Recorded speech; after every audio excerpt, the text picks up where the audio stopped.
let me take you through the three numbers of three different case studies for three different businesses to compare the return on investment and what that could look like for your business when it comes to marketing.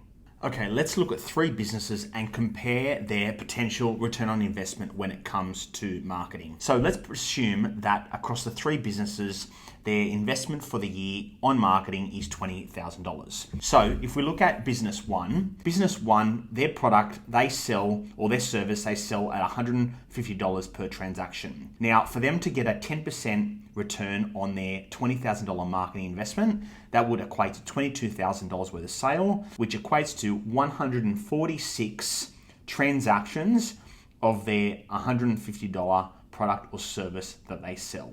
So that's how many that they would have to sell to make a 10% return on their marketing. So that's the first example. Let's look at example number two. Their average transaction value is $25,000. Again, for them to get a 10% return on investment, which equates to $22,000, they would need to only sell 1.25 transactions of whatever they sell at $25,000 if we're looking purely at the marketing return on investment. So quite a contrast to the 146 over here versus the 1.25 over here. Let's go one more example. Business number three. Again, in this case, they sell a $20 product. So for them to get a 10% return on their $20,000 marketing investment, that would equate to $22,000. They would need to sell 1,100 of whatever they sell at $20. So that's a big difference, once again, to the 1.25 over here transactions and the 146 transaction over here.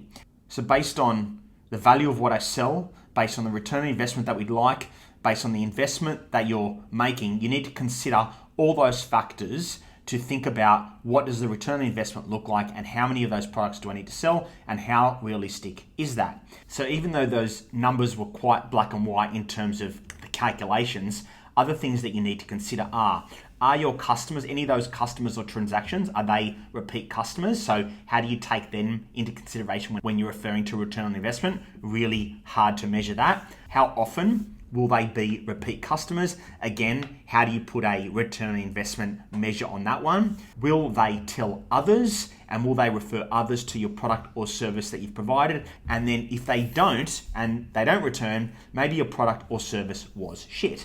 So lots to consider when thinking about the return on investment. Not always a black and white answer, but it's about being smart and as measured as you can be and thinking from a long-term perspective when we talk about marketing ROI.